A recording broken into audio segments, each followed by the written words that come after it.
47 species entered the arena armed to the teeth. The humans walked in empty-handed and said, "We're good." What happened next redefined military strategy across the galaxy. I watched as Commandant Vex 9's mandibles twitched in confusion, a reaction I'd never seen in 20 cycles of observation. The weapon selection chamber hummed with energy. Teams moved through racks of plasma rifles and photon shields, each species following protocol without question. The air vibrated with the click of power cells locking into place and the low thrum of activated energy weapons. I watched them flow through the procedure like they'd done it 100 times before, which most of them had. Every species followed protocol except one. The humans stood apart from the gleaming armaments. They didn't touch the weapons. They didn't even look at them. 5 humans in standard-issue jumpsuits, hands at their sides, observing the chaos around them like spectators at a sporting event. Their stillness created a pocket of calm in the organized frenzy. Commandant Vex 9's voice crackled over the comm. "Human delegation, you are out of compliance with trial regulations. Select your armaments immediately." The transmission carried that particular edge Vex gets when procedures aren't being followed. I could picture his mandibles tightening. Marcus Webb simply shook his head. He made that casual Earth gesture, just a slight upward movement of his right hand, fingers relaxed. I'd seen humans do it before in diplomatic settings. They call it a wave, though it looks more like a dismissal to me. His response echoed through the command center. "We're good, thanks." The audio pickups caught every syllable, crisp and clear. No hesitation. No uncertainty. Just that flat human declarative tone. The silence that followed was heavier than a neutron star. For 3 full seconds nobody moved. The other species had stopped selecting weapons to stare. The command center staff froze at their stations. Even the environmental systems seemed to quiet down. I documented the moment in my log. Protocol violation or strategic genius? The question looked absurd on the screen, but I entered it anyway. My stylus hovered over the delete command, but I left it. Sometimes the ridiculous questions are the ones that matter. Military observers predicted their immediate elimination within the first-time unit. I heard the whispers around me. Suicide. They won't last 10 minutes. The acid rain will dissolve their jumpsuits in the first rainfall. The predictions piled up like debris. The humans turned and walked into the Death World arena with nothing but their standard-issue jumpsuits. No weapons. No shields. No specialized equipment. Just 5 humans walking calmly into an environment designed to kill everything that entered it. The trials. First seismic shift had occurred before they even faced a single threat. Acid rain fell at pH 2.1. The humans didn't scramble for cover. They stood there letting it patter against their jumpsuits, watching the steam rise where droplets hit warm rock. The fabric held. Standard-issue human clothing turned out to be more resistant than our tactical analysis had estimated. They weren't fortifying positions. They weren't building defenses. They moved through the corrosive downpour like it was a light spring shower back on Earth. Instead of combat protocols, they began what looked like recreational activities. Elena Torres knelt and scooped up a handful of mud. She brought it to her lips and tasted it. I watched her spit it out, then make a note on her wristcom. Sarah Voss scanned the horizon, but not for threats. She tracked interference patterns in the dampening field, her fingers tracing shapes in the air as she calculated wavelengths. Jake Miller walked along a rock formation, running his hands over the surface. He wasn't evaluating defensive value. He tapped stones with a piece of metal from his pocket, listening to the echoes. He was testing for tool-making potential. The crystalline debris that littered the ground became his raw materials. He selected fragments with specific fracture patterns, examining their edges with the focus of a jeweler. They treated Category 5 hazards as environmental puzzles. When the ground began venting toxic gas, they didn't retreat. Marcus Webb pointed to the fissure and started discussing pressure differentials. Elena measured gas composition with a handheld sensor they'd apparently brought despite refusing weapons. They mapped the vent patterns and simply worked around them, like surveyors planning a hiking trail rather than soldiers in a combat zone. I watched them fashion shelter from crystalline debris using basic physics principles. Jake stacked angled slabs to create a runoff system for the acid rain. Sarah calculated load-bearing stresses in her head, directing placement without any measurement tools. They built a lean-to that looked rickety but held firm against the corrosive environment. They used woven local vegetation for insulation, creating a dry space in the middle of a Death World storm. Their calm, methodical approach stood in stark contrast to the panic in other sectors. On my secondary monitors, I saw the Vrex delegation firing plasma rifles at the acid rain. The Thexian warriors had dug a trench that was rapidly filling with corrosive fluid. 5 sectors over, the Quellan team's energy shields were already failing under the constant chemical assault. Meanwhile, the humans were camping. Within 10 time units, they'd located fresh water through soil analysis, built adequate shelter from local materials, and identified 3 types of edible flora through systematic testing, all without weapons, all without combat protocols. The command center began questioning whether this was survival or something entirely different. The tactical officers kept checking their sensors, convinced there must be some hidden technology at work. There wasn't.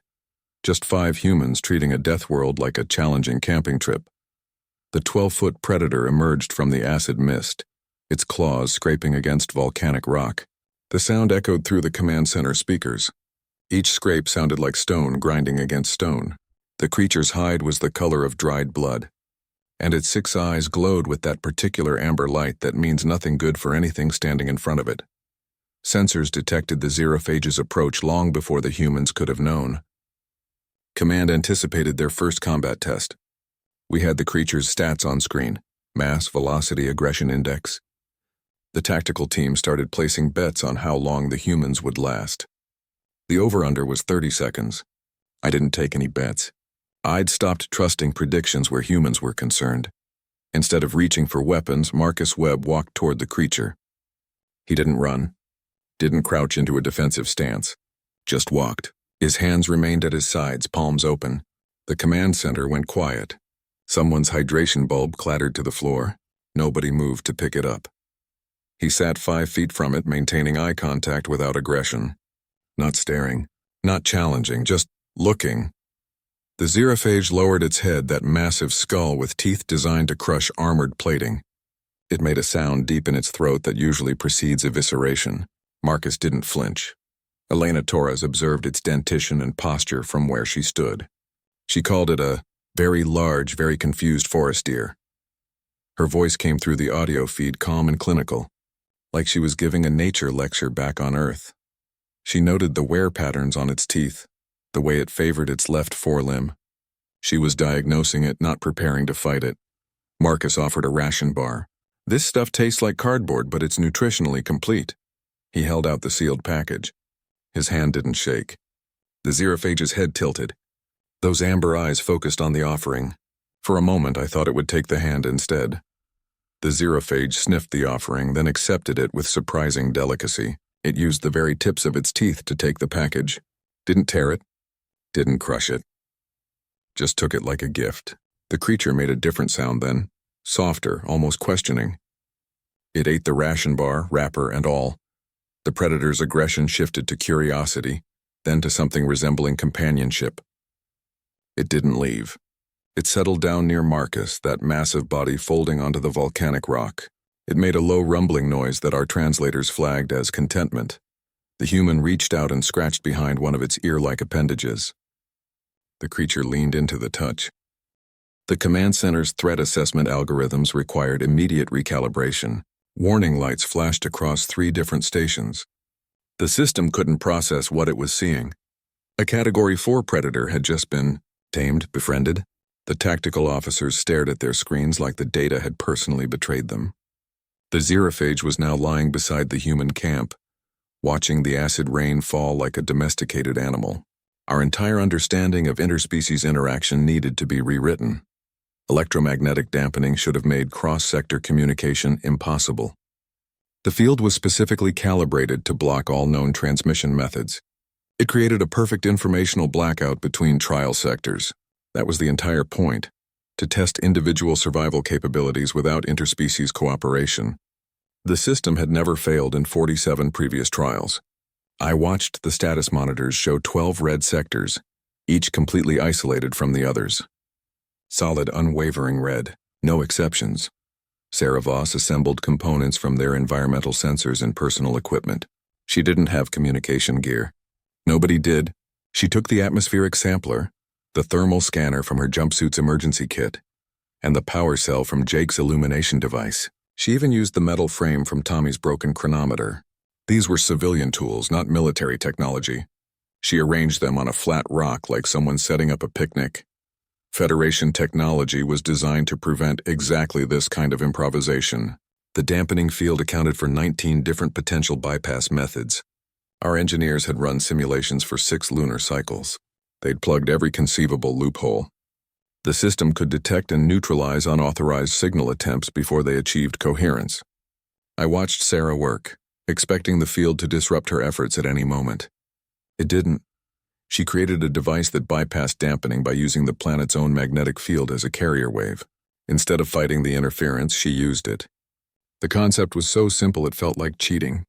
She modulated their signals to ride the natural magnetic pulses that occurred every 90 seconds. The device looked like a jumble of parts held together with woven plant fibers. It shouldn't have worked. It definitely shouldn't have worked as well as it did. The first transmission reached the Quellen team in Sector 4, then the Vrex delegation in Sector 12. I watched 2 red sectors flicker yellow on my monitor. The Quellen commander's response came through scratchy but clear. Human sector? How are you? The transmission cut out as the magnetic pulse passed. Then it resumed 90 seconds later. The Vrex response was more pragmatic. They immediately sent topographic data and resource coordinates. They understood what was happening faster than my command team did. Within 15 time units, she'd established a network connecting 43 species. The status board looked like a connectivity diagram from a communications textbook. Yellow lines crisscrossed between sectors. The human camp became the hub. Sarah sat there rerouting signals, patching through requests, maintaining the entire network with that cobbled-together device. She looked like an office manager handling interdepartmental communications. Just another day at the office if your office was a death world and your desk was a volcanic rock. The command center's communications specialist admitted this shouldn't be physically possible. He kept running diagnostics, checking field integrity, verifying dampening levels. Everything showed normal operation. The field was working perfectly. His equipment confirmed it. Yet 43 species were talking to each other. He finally threw his headset down. The physics doesn't support this, he told Commandant Vex. Either our understanding of electromagnetic theory is wrong or... He didn't finish the sentence. Nobody wanted to consider the alternative. They weren't just surviving. They were building an interspecies community. The transmissions weren't just tactical updates. They were sharing medical information, trading survival techniques, coordinating resource gathering. One species with heat-resistant biology offered to handle high-temperature tasks for others. Another provided geological analysis of safe travel routes. The humans facilitated it all, acting as both technicians and translators. They'd turned a survival trial into a networking event. The command center watched in silence as the death world became something none of us had ever seen. Before a functioning society, Marcus Webb stood before. Representatives of 43 species near the freshwater spring. The water flowed clear despite the acid rain. Thanks to some filtration system the humans had rigged from plant fibers and porous stone. Delegates from warrior cultures and scientific societies stood in a rough semicircle. Their body armor and defensive postures looked almost comical next to Marcus in his stained jumpsuit. He held a piece of slate with diagrams scratched into its surface. Instead of discussing defense strategies, he outlined a cooperative governance model. He drew circles and lines on the slate, not battle formations.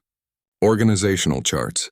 He talked about resource allocation, task delegation, and communication protocols. The terms were civilian, administrative, the kind of language you'd hear in a corporate meeting room, not a death world survival scenario. He used words like stakeholders and cross-functional teams. The translators struggled with some concepts. Military-trained delegates initially resisted this civilian approach to organization. The Vrex commander crossed his upper arms. "This is not how trials function," he stated. His voice carried that particular resonance that usually precedes violence.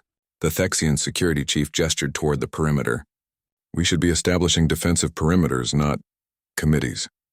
I watched several delegates shift their weight, hands resting on weapon grips. They'd been trained for hierarchy, not consensus. He created collaborative task forces, engineering for shelter, medical for injuries, resource acquisition for supplies.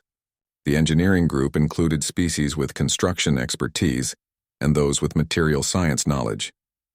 Medical combined traditional healers with emergency responders. Resource acquisition teams mapped the terrain not for tactical advantage, but for usable materials. Each team had a mix of species, each contributing what they did best. The humans facilitated rather than commanded. Security details focused on predator management rather than interspecies conflict. Instead of watching each other, they watched the environment. They shared information about creature movements, toxic areas, and environmental hazards. The xerophage that had befriended Marcus became something of a security consultant itself, warning them about other predators' territories. The concept of security shifted from defense against each other to managing external threats collectively. The trial structure shifted from individual survival to collective problem-solving. Sectors began specializing. One area handled water purification for everyone. Another concentrated on food processing. A third managed waste reclamation. The communication network Sarah built became the central nervous system of this new organism. Requests and solutions flowed constantly. A medical emergency in Sector 7 got responses from Sectors 12, 19, and 31 within minutes. Productivity increased 400% across all connected sectors. The metrics appeared on my screen in stark contrast to previous trials. Resource acquisition rates quadrupled. Shelter construction completed in half the time. Injury recovery rates improved dramatically. The command center's efficiency algorithms had to be recalibrated to account for what they were seeing. The stats looked like system errors. They weren't.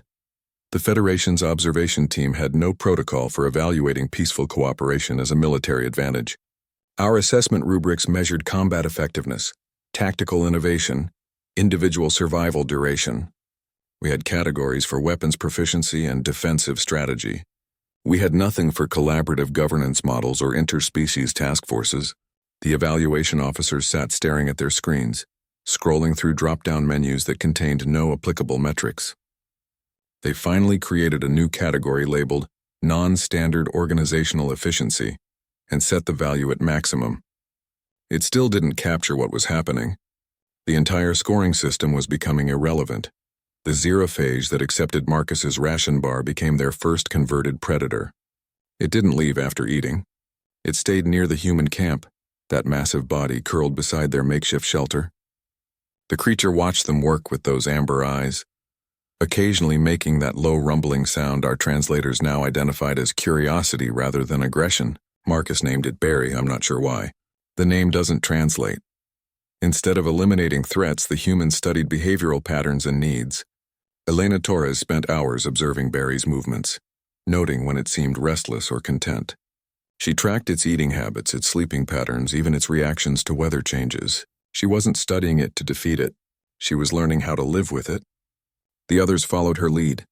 They noted which plants the creature avoided, which terrain it preferred, what sounds made it alert versus relaxed. They treated the apex predator like a temperamental coworker, rather than a lethal threat. Command watched as apex predators became pack animals transporting materials. Barry started carrying bundles of harvested vegetation in its mouth. Gently. The same teeth that could shred armor plating now held delicate plant stems without crushing them. Other predators began appearing at the camp perimeter.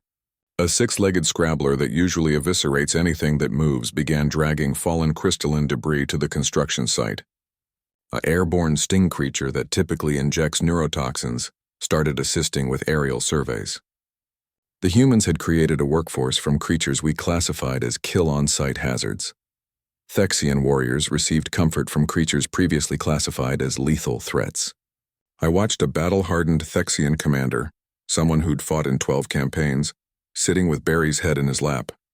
He was scratching behind those ear-like appendages. The xerophage made that rumbling sound while the warrior talked about missing his homeworld's triple moons. Another Thexian medic let a sting creature perch on her shoulder while she treated wounds. The creature's venom sacs were fully visible. Nobody seemed concerned. The command center's psychological profiles flagged this as abnormal bonding behavior. The humans called it making friends. Within 20 time units, Predators served as security consultants across multiple sectors. Barry would growl when unfamiliar creatures approached, giving early warning. The sting creatures patrolled the airspace, alerting teams to atmospheric changes. The scrabblers monitored underground vibrations that indicated seismic activity. They weren't pets. They were partners. The communication network included predator alerts alongside weather reports and resource updates. Sarah Voss had given them channel access. I'm not joking. The image of a Thexian warrior receiving belly rubs from a xerophage became iconic. The footage spread through the command center like a virus. That massive creature, all claws and teeth and lethal potential, rolled onto its back while the warrior scratched its underside. The xerophage's legs kicked in the air like a domestic animal. Its rumbling purr vibrated through the audio pickups. Someone in analytics turned it into a meme. It appeared on screens throughout the station with the caption, "Security meeting in progress." Nobody laughed louder than the tactical officers who'd predicted the humans' rapid demise. Military doctrine had no category for this approach to threat management. Our manuals described 17 methods for neutralizing hostile fauna.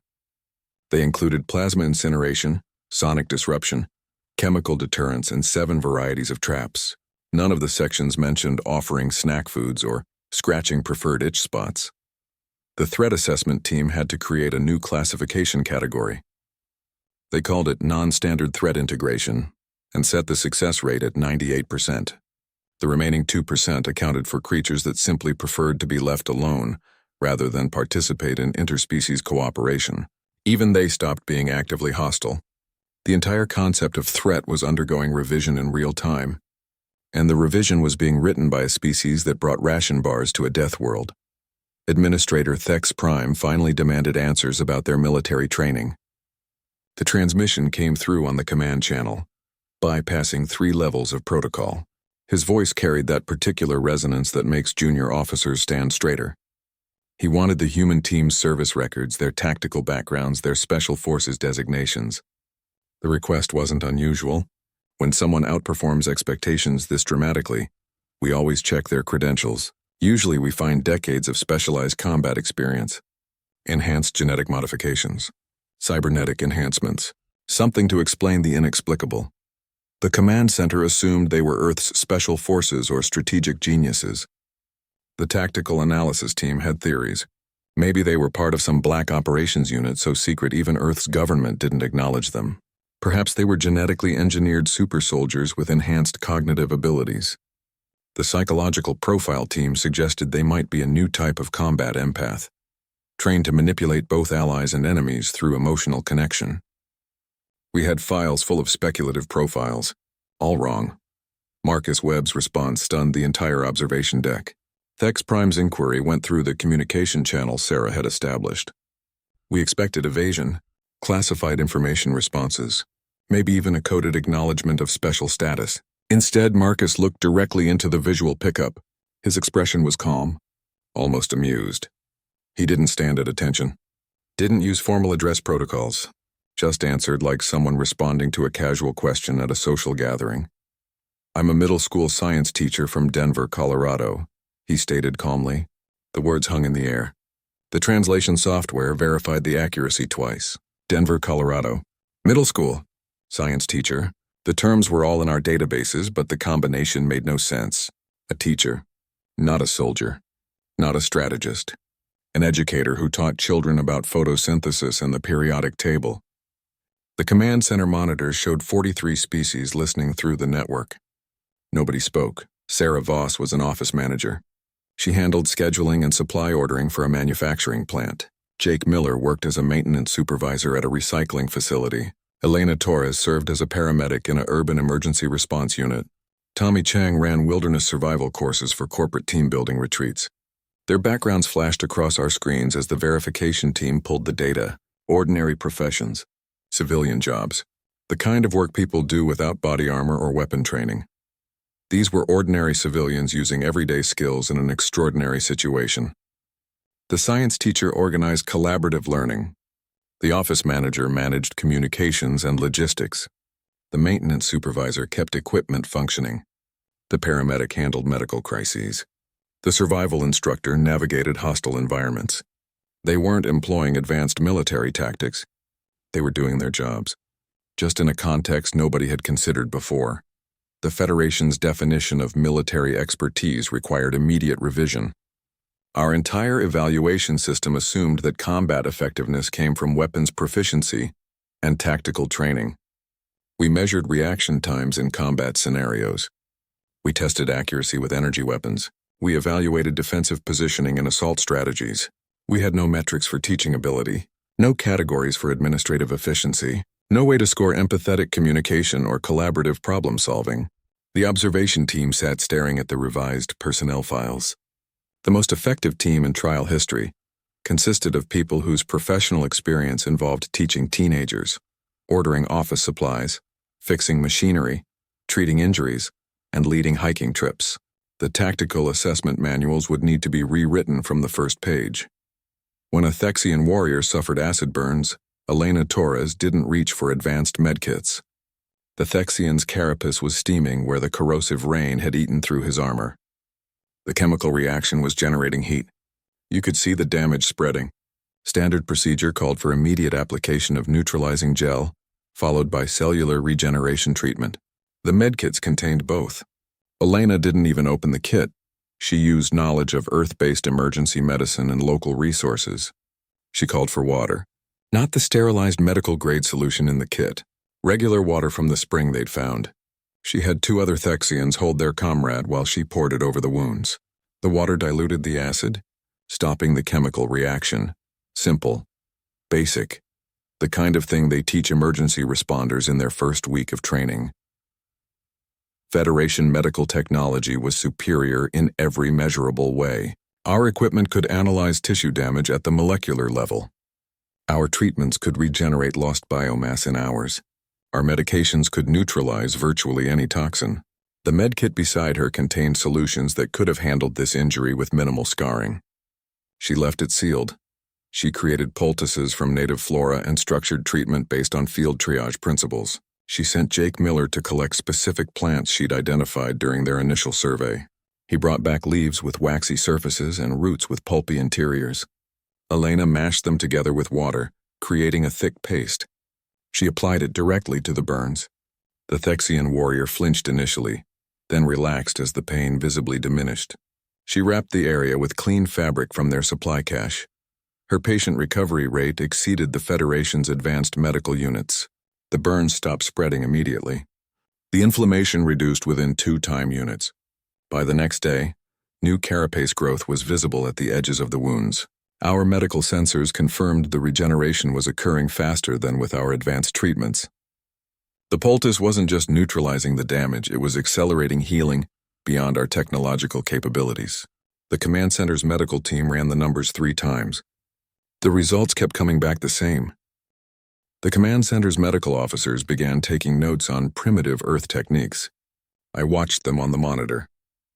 Senior physicians with decades of experience were scribbling observations like medical students. They documented the plant types, the preparation method, the application technique. They analyzed the chemical composition of the poultice and found compounds our databases had never classified as having medicinal properties. One officer kept shaking his head. "This shouldn't work better than targeted nano-regeneration," he muttered. But the sensors didn't lie. The patient's vital signs improved faster than any previous case in the trial's history. Elena moved to the next patient, a Quellan delegate with respiratory damage from toxic fumes. Again, she bypassed the advanced equipment. She used steam inhalation with local herbs. Again, the recovery rate outpaced our technology. She worked through the medical cases systematically, applying emergency medicine principles she'd learned as a paramedic. Stabilize, treat, monitor, no fancy equipment, no complex procedures, just practical knowledge applied with calm efficiency. The Federation's entire medical approach assumed technological superiority. We developed increasingly advanced solutions to medical problems. Elena demonstrated that sometimes the simplest answer works best. Her methods required no power source, no specialized training, no maintenance, just knowledge of the environment and basic medical principles. The command center's medical assessment team had to add a new category to their evaluation criteria: resource-appropriate medical innovation. They gave it the highest possible score, Nobody argued. Tommy Chang mapped the underground zero-phage tunnels using techniques from Earth survival courses. He didn't use scanners or sensors. He watched the predators move, noted which openings they used most frequently, observed how they oriented themselves exiting different passages. He made markings on a slate with a piece of crystal, drawing lines that seemed to follow no logical pattern. The command center's terrain analysts dismissed it as amateur sketching. They were wrong. While military teams struggled with terrain, he saw patterns they missed. The Vrex delegation attempted to force their way through solid rock formations, wasting energy on unnecessary excavation. The Thexian warriors kept trying to fly over obstacles despite the atmospheric interference. Everyone was fighting the environment. Tommy was reading it. He noticed how certain plants only grew near underground water sources. He observed that predator activity decreased around specific mineral deposits. The other team saw hazards. He saw information. His methods were considered recreational rather than strategically valuable. The tactical team watched him through the monitors. "He's basically on a nature hike," one officer commented. Another noted he wasn't carrying proper mapping equipment. They expected topographic scanners, laser rangefinders, atmospheric analyzers. Tommy carried a sharp rock and a piece of slate. He stopped frequently to examine scratch marks on stone surfaces. He tasted soil samples. He felt air currents at tunnel entrances. The command center categorized this as non-standard observation techniques with low strategic value. He identified water sources, shelter locations, and predator patterns through observation. The underground water flow he discovered became the primary supply for 12 sectors. The shelter locations he identified based on wind patterns and thermal retention saved 3 teams from acid storm exposure. His predator movement predictions allowed the multi-species groups to avoid conflicts entirely. He didn't use complex calculations. He used basic wilderness awareness, the kind taught to civilian hikers and outdoor enthusiasts. His accuracy rate exceeded our predictive algorithms by 38%. His maps became essential for the expanding multi-species operation.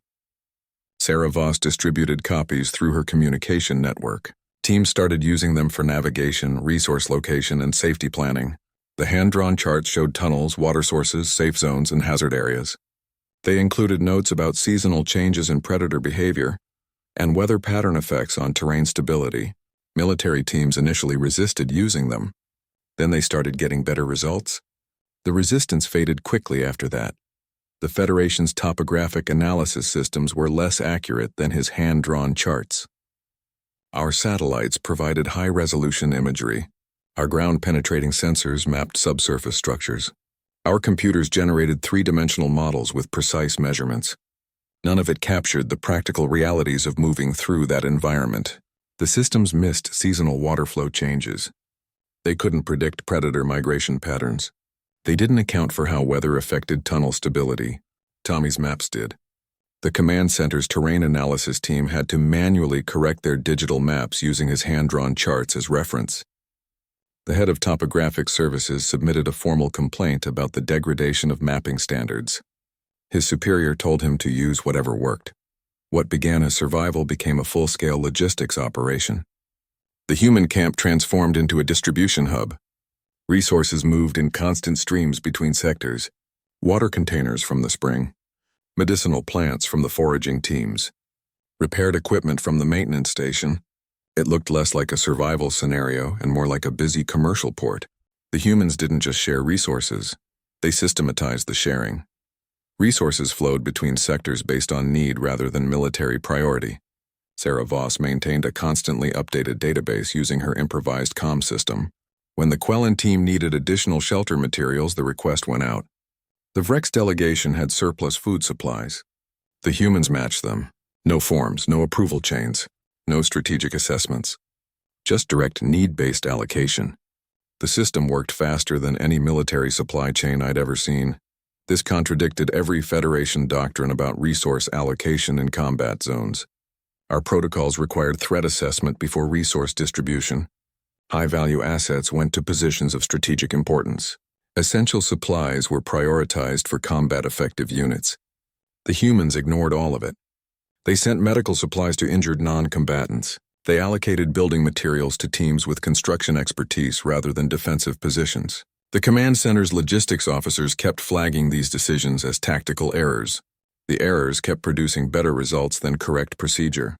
The humans established supply chains, distribution systems, and inventory management. Jake Miller organized transportation routes using the zero-phase tunnels Tommy had mapped.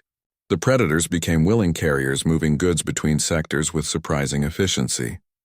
Elena Torres set up a medical supply system that tracked usage patterns and predicted future needs. Marcus Webb coordinated resource allocation through what looked like a neighborhood assistance network rather than a military operation.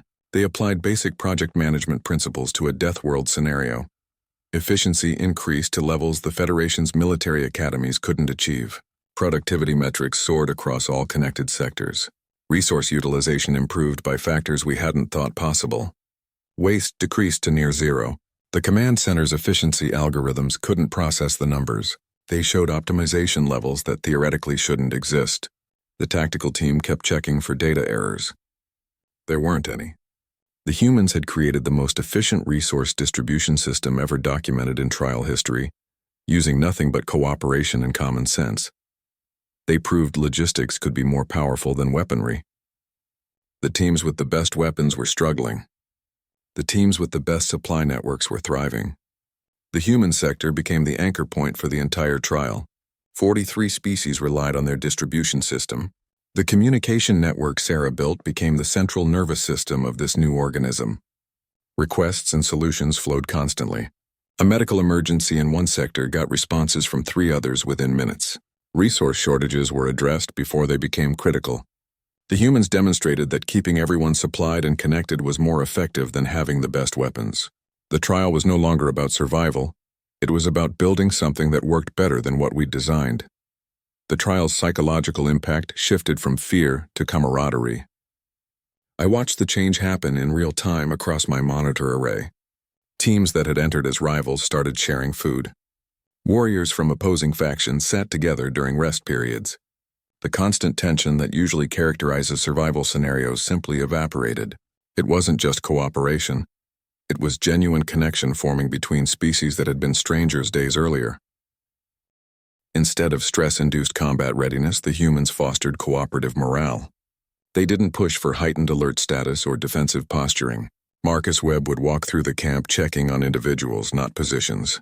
He asked about rest, nutrition, emotional states. Elena Torres organized group stretching sessions that somehow included species with completely different physiologies. They treated mental well-being as seriously as physical safety. Military observers expected breakdowns under the death world conditions. The psychological profiles predicted anxiety disorders, combat fatigue, and interspecies conflict. The monitoring team had crisis protocols ready for mass hysteria and violence. They'd prepared containment strategies for psychological collapses. None of it happened. The breakdowns occurred in sectors that followed standard military protocols, not the human-connected ones. The humans organized communal meals, shared stories, and maintained daily routines. They established set times for eating together despite the erratic environment. Food became a social event rather than just sustenance. Stories circulated through Sarah's communication network. Personal accounts, cultural tales, even jokes that somehow translated across species barriers. They maintained regular sleep cycles despite the planet's irregular day-night pattern. The consistency created stability where none should have existed. Mental health metrics showed improvement across all connected species. The psychological monitoring systems showed decreasing stress hormones, improved cognitive function, and enhanced emotional regulation. The readings defied all predictions. Teams operating under constant death world conditions were showing better mental health metrics than populations in peaceful environments. The data analysts kept recalibrating their equipment, convinced the sensors must be malfunctioning. The command center had to acknowledge that well-being affected survival rates more than combat training. The statistics became undeniable. Teams with higher morale scores had lower injury rates. Groups with stronger social connections solved problems faster. Units that maintained routines showed better resource management.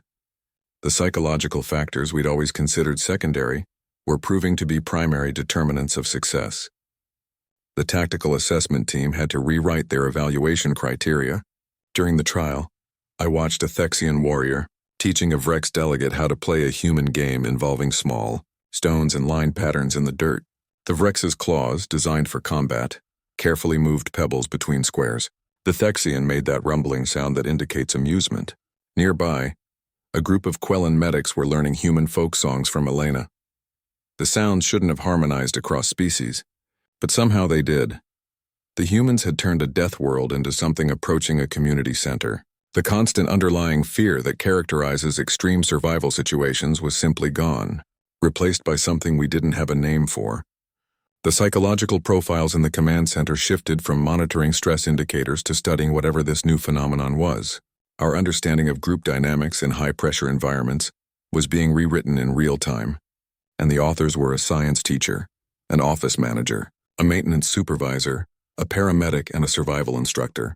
Nobody in the observation deck could quite believe what we were witnessing. Fleet Admiral Corks Alpha watched the impossible unfolding across his monitors. His posture didn't change, but I saw his breathing alter. The slow, measured breaths of a veteran officer became something tighter. His eyes moved between screens showing the human sector's activities.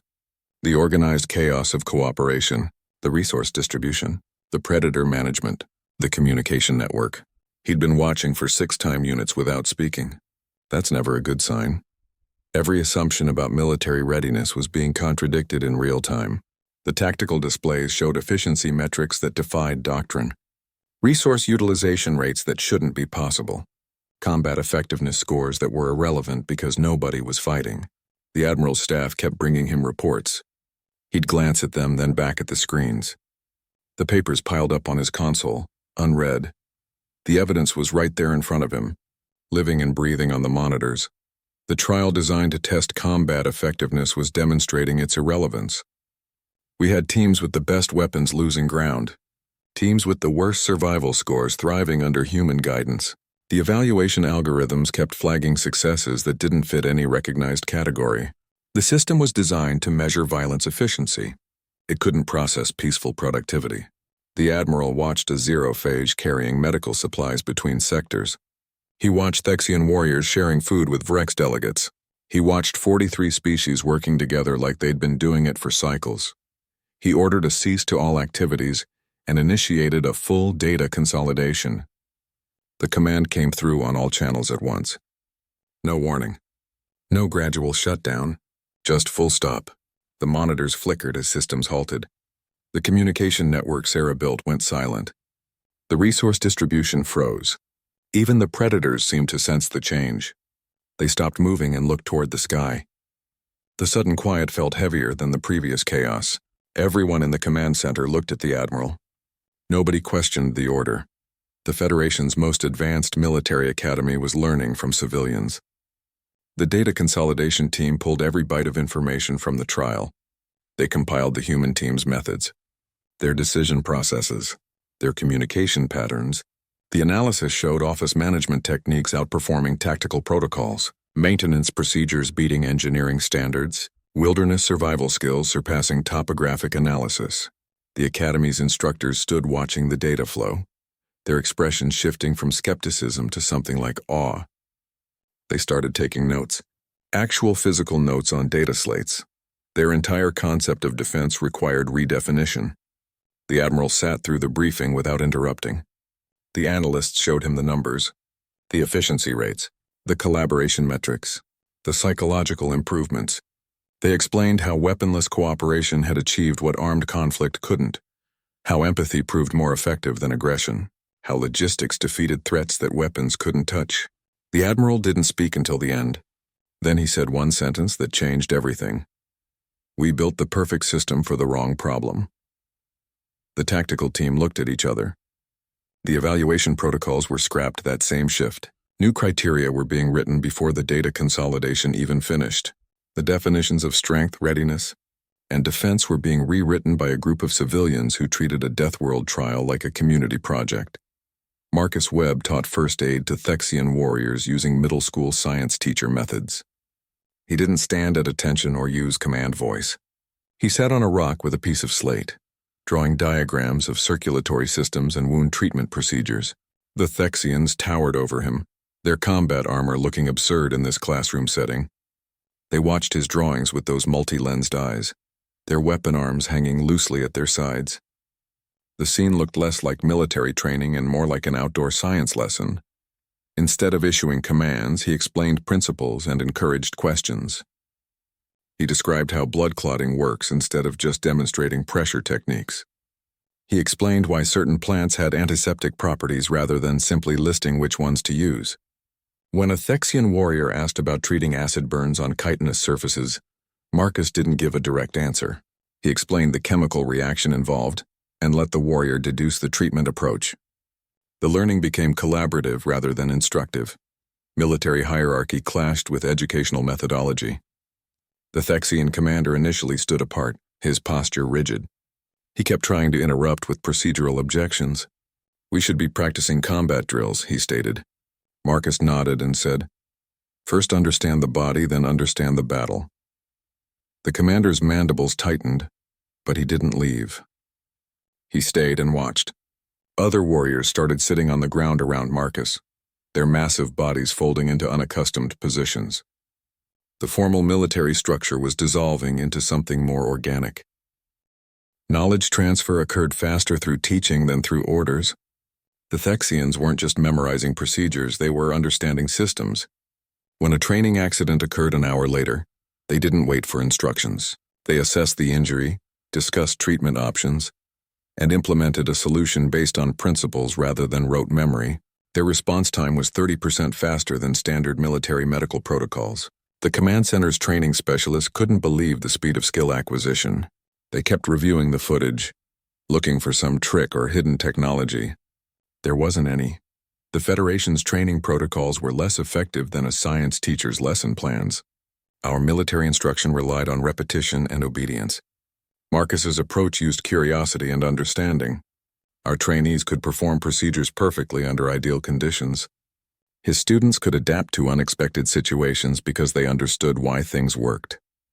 The difference became obvious when both groups faced novel medical scenarios. The Thexians who learned from Marcus solved problems creatively. The traditionally trained teams followed protocols that didn't fit the situation. I watched a Thexian warrior explain capillary action to another species using Marcus's diagrams. The warrior's combat-hardened claws pointed delicately at the slate drawings. The listener of Rex Medic nodded understanding. No hierarchy, no formal structure, just knowledge moving between species like water, finding its level. The command center's education specialists started taking notes. They documented the questioning techniques, the diagram methods, the way Marcus used examples from multiple species physiology. Our training division had always assumed that military efficiency required standardization. The humans demonstrated that understanding required customization. The evaluation team had to create new metrics for educational effectiveness. They measured concept retention instead of procedure recall. They tested adaptive application rather than rote performance. The scores showed a 45% improvement over traditional methods. The humans hadn't just taught first aid, they'd demonstrated a better way to teach everything. The Federation's entire training philosophy, developed over centuries, was being outperformed by a middle school science teacher's methods. The education specialists looked at their meticulously designed training programs with new eyes. They weren't seeing efficiency anymore, they were seeing limitation. Sarah Voss organized a multi-species council using office management principles. She didn't call it a command structure or a tactical committee. She referred to it as the working group. The name appeared on the communication channel exactly as she would have labeled it back at her office on Earth. She set up a rotating schedule for meetings, created an agenda system, even established protocols for speaking turns. It looked like corporate governance happening on volcanic rock in the middle of a death world. Instead of appointing leaders, she facilitated democratic decision-making. She sat with a data slate, not as a chairperson but as a moderator. When the Thexian commander tried to assume authority based on military rank, she gently redirected the conversation. "Let's hear from the Quellen team about water needs first," she'd say. Her tone was the same one she probably used to manage scheduling conflicts between departments. Calm, neutral, unflappable. Military structures rely on clear chains of command, not consensus building. The Rex delegation initially resisted. Their second-in-command stated flatly, "This is inefficient. We need orders, not discussions." Sarah listened, then explained how inclusive decision-making actually saved time in implementation. She didn't argue. She presented it as a practical matter. The Vrex officer kept shaking his head, but he stayed in the circle. Others followed. Soon, warriors and scientists and medics were all contributing equally. The traditional hierarchy was dissolving into something more horizontal. The council's decisions were implemented faster and with greater compliance than orders. When the group decided to centralize medical supplies, the transfer happened within 2 time units. No arguments. No resistance. Teams that would have fought over resources under military command simply complied because they'd participated in the decision. The compliance metrics were unprecedented. The command center's efficiency analysts kept checking their equipment. The numbers showed near-perfect implementation of council decisions across 43 species. Nobody could explain how in office, managers' meeting protocols were achieving what military discipline couldn't. The Federation's command efficiency metrics were outperformed by an office managers' meeting protocols. Our systems measured decision-to-implementation timelines, compliance rates, and operational effectiveness. Sarah's methods beat our best military command structures by 38%. The difference wasn't subtle. It was glaring. The tactical team analyzed her techniques, the agenda setting, the speaking rotation, the consensus-building exercises. They were basic organizational skills taught in business administration courses. Nothing secret. Nothing advanced. Just good meeting management applied to interspecies survival. I watched a Thexian warrior patiently waiting for his turn to speak, his weapon arms folded. I saw a Vrex delegate using the raise hand protocol Sarah had introduced. The formality looked absurd in a combat environment, but it worked. Everyone got heard. Decisions were made. Actions were taken. The efficiency was undeniable. The command center's organizational specialists started taking notes on her methods. They documented how she managed conflict, how she kept discussions focused, how she ensured all species participated equally. Our military had spent centuries perfecting command structures. An office manager from Earth was showing us we'd been doing it wrong the whole time. The council became the central nervous system of the operation. Resource allocation, medical responses, construction projects, everything flowed through this democratic process. The speed of adaptation was remarkable. When a new environmental threat emerged, the council could pivot and reorganize within minutes. Traditional military chains of command would have taken hours to respond. The humans had proven that sometimes the best way to manage a crisis is to treat it like a complicated office project. The results were speaking for themselves, and they were speaking volumes. Jake Miller maintained equipment using maintenance supervisor, techniques from Earth. He worked with the focused calm of someone who'd spent years keeping complex systems running with limited resources. His hands moved with that particular economy of motion you see in experienced technicians. No wasted movement, no hesitation, just methodical assessment and repair. He treated the Death World environment like a challenging work site rather than a combat zone. While advanced technology failed in the corrosive environment, his basic repairs succeeded. The Federation's energy weapons malfunctioned within hours of acid exposure. Their environmental seals degraded under constant chemical assault. Their communications gear shorted out despite protective shielding. Jake worked with a piece of crystalline rock and some woven fiber tools. His repairs looked primitive. They worked perfectly. The equipment he maintained kept functioning while advanced technology failed all around him. Federation engineers couldn't understand why simple solutions worked better than complex ones. I watched them on the command center monitors staring at the feed from the human sector. They'd zoom in on Jake's work, analyzing his techniques. They kept running simulations, expecting his methods to fail. The simulations kept showing that basic mechanical solutions outperformed advanced technological ones in these conditions. The engineering team argued about material science principles. They debated corrosion rates and molecular degradation. Meanwhile, Jake kept things working with rocks and plant fibers. He created tools from readily available materials. A sharp fragment of volcanic glass became a cutting tool. Woven acid-resistant plants formed sealing gaskets. He used thermal differentials from the environment to create simple pressure systems for water purification. Nothing required power cells or complex mechanics. Everything utilized the environment rather than fighting against it. The command center's engineers started calling it primitive innovation with that particular tone that means they don't understand something, but can't deny its effectiveness. Equipment functionality rates were higher in the human sector than anywhere else. The numbers appeared on my screen with stark clarity. 94% operational status across all systems. The next highest sector managed 67% with constant maintenance from trained technicians. The human equipment wasn't just working. It was working better than when it had entered the trial. Jake's maintenance had actually improved some systems' performance. The efficiency metrics defied all predictions. The command center's technical team kept reviewing the footage. They watched Jake repair an environmental sensor using a piece of crystalline debris and plant sap as adhesive. The repair shouldn't have worked. The sensor came back online with better calibration than before. They analyzed the plant sap and found it had natural conductive properties that actually enhanced the sensor's function. Their reports started including phrases like unexpected synergistic properties and environmentally adaptive maintenance techniques. Sometimes the most advanced solution isn't the most effective one. The Federation had poured resources into developing increasingly complex technology. Jake demonstrated that sometimes a sharp rock and some clever thinking solved the problem better. His approach required no specialized training, no rare materials, just practical knowledge and adaptability. The equipment he maintained became more reliable than anything our engineers had designed.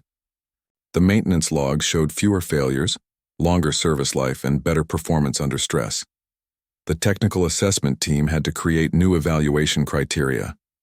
They added categories for resource-appropriate innovation and environmental adaptation. Jake's methods scored highest in both. The engineers who dismissed his work initially were now studying it.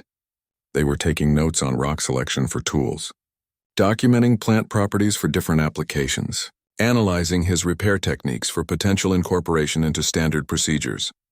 A maintenance supervisor from Earth was rewriting the Federation's equipment maintenance protocols using methods that looked like they belonged in a prehistoric workshop rather than an advanced technological society. The results were undeniable, and they were changing how we think about solving technical problems in extreme environments. Jake Miller maintained a real-time translation relay using improvised technology. He took the components Sarah had used for her communication device and added elements from environmental sensors. The Federation's translation systems were designed for formal diplomacy, not field use. Our equipment required calibrated inputs, stable power sources, and controlled environmental conditions. It worked perfectly in meeting rooms and diplomatic vessels. In a death world with electromagnetic dampening and acid rain, it failed within the first-time unit. The sophisticated algorithms couldn't handle the background interference. His system worked better in practical communication than the advanced alternatives. Jake's device looked like a collection of junk. Wires connected to crystalline resonators. Power cells linked with plant fiber conductors. It sat on a flat rock exposed to the elements, translating 43 languages simultaneously. The audio came through slightly distorted but completely intelligible. The command center's translation specialists kept running diagnostics on their equipment. Their systems showed optimal function but produced garbage output. Jake's produced clear, usable translations. The Federation's technology couldn't filter out the environmental noise. Our systems tried to eliminate interference. Jake's device used it. He modulated the translation signals to ride the planet's magnetic pulses, same as Sarah's communication system. The translations came through in bursts synchronized with natural energy fluctuations. It shouldn't have worked. It definitely shouldn't have worked better than our purpose-built equipment. The translation accuracy metrics appeared on my screen. 94% for the improvised system, 62% for the advanced technology. The relay became the backbone of the multi-species cooperation effort.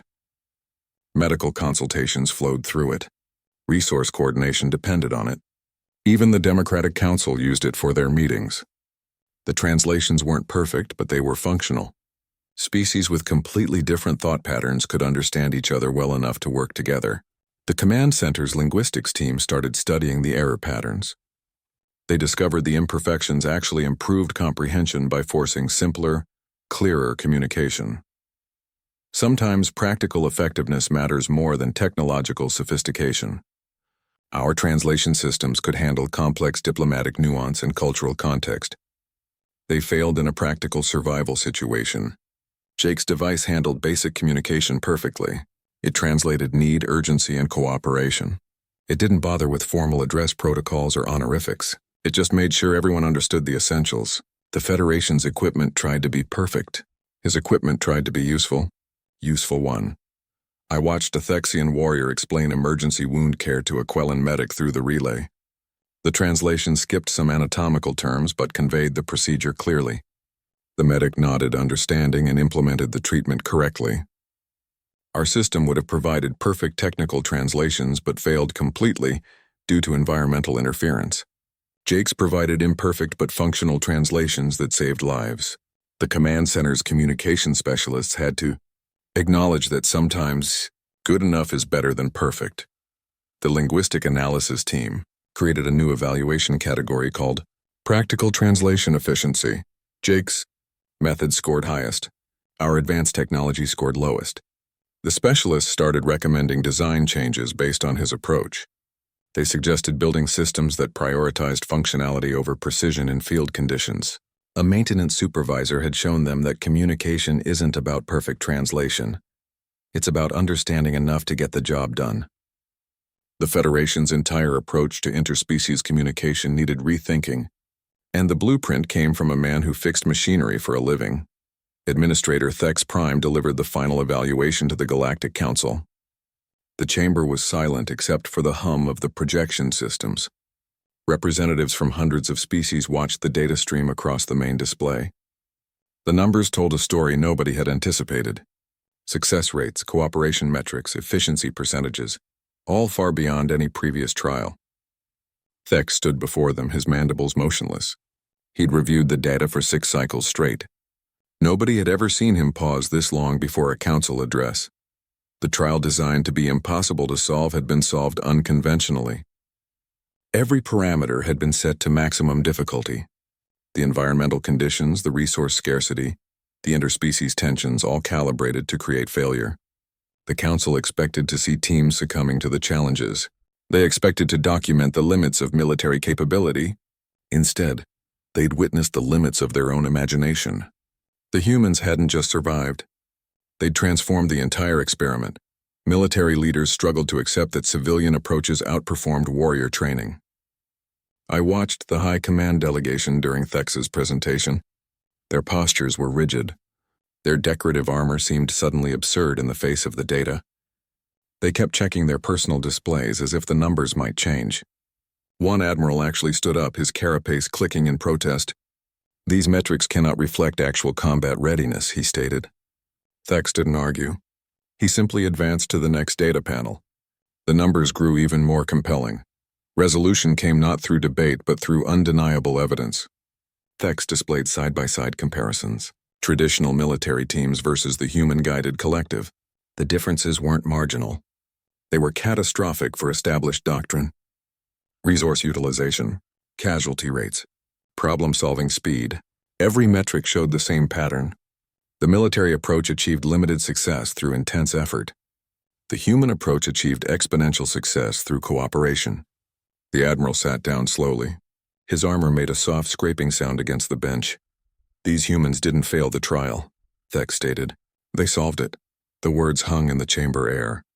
The translation systems rendered them into hundreds of languages simultaneously. I watched council members lean forward. Some touched their audio receptors as if checking for malfunctions. The statement was both obvious and revolutionary. The trial hadn't been about survival after all. It had been about finding solutions. The humans had understood that from the beginning. The paradigm for galactic defense operations had fundamentally shifted. The displays changed to show new organizational charts, not military hierarchies. Collaborative networks, not weapon systems. Communication and logistics, not combat training. Education and empathy. The High Command delegation looked at these charts like they were written in an unknown language. Their entire careers, their entire understanding of security and defense, was being rendered obsolete by a science teacher, an office manager, a maintenance supervisor, a paramedic, and a survival instructor.